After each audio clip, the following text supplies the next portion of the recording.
La terre de mes ancêtres, l'hymne gallois au cœur de la Gascogne. Le pays de Galles qui bouscule l'Angleterre lors de la première demi-finale élite. Les Anglais gagnent au finish 38-34 après avoir eu très chaud.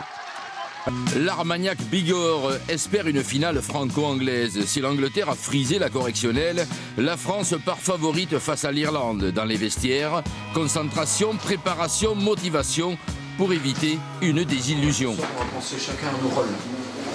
Alors aujourd'hui il y a du monde et tout, il y a des gens qu'on connaît peut-être, mais là il faut vraiment qu'on s'y mette, chacun à tous. Une première pénalité du Rochelais Quentin Pilet, les Bleuets maîtrisent le début du match.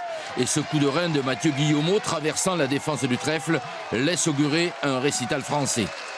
Et c'est transformé, mais les apparences sont parfois trompeuses car le pied de Matt Grass ramène l'Irlande à 1 point.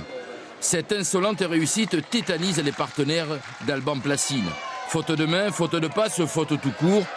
Ce deuxième exploit personnel signé par l'ailier de Biarritz, Teddy Thomas, redonne le sourire aux jeunes Français.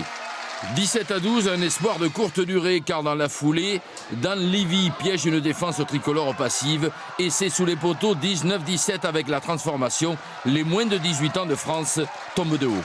Même décor détrempé, les tricolores affrontaient le Pays de Galles pour la médaille de bronze du groupe élite.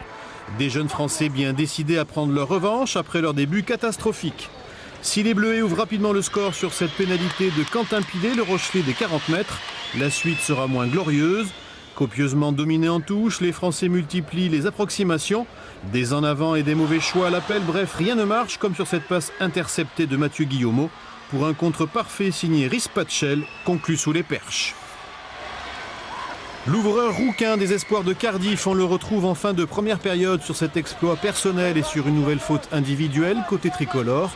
Quentin Pilet, l'arrière, oublie d'aplatir correctement.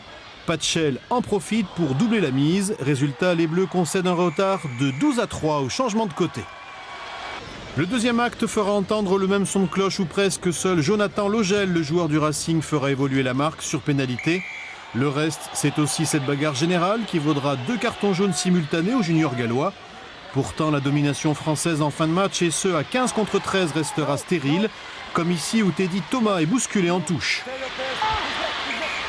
C'est au contraire les Gallois qui vont alourdir la note en toute fin de rencontre avec ce drop ajusté de Sam Davis. 15-6, score final, deuxième échec consécutif pour les juniors français. Une nouvelle contre-performance plutôt difficile à encaisser. Et d'honneur pour l'Irlande, les Anglais tête basse battus à leur tour par ces surprenants Irlandais. Je suis content pour eux parce qu'ils rentrent dans le tournoi et ils gagnent. C'est une bonne chose pour la suite.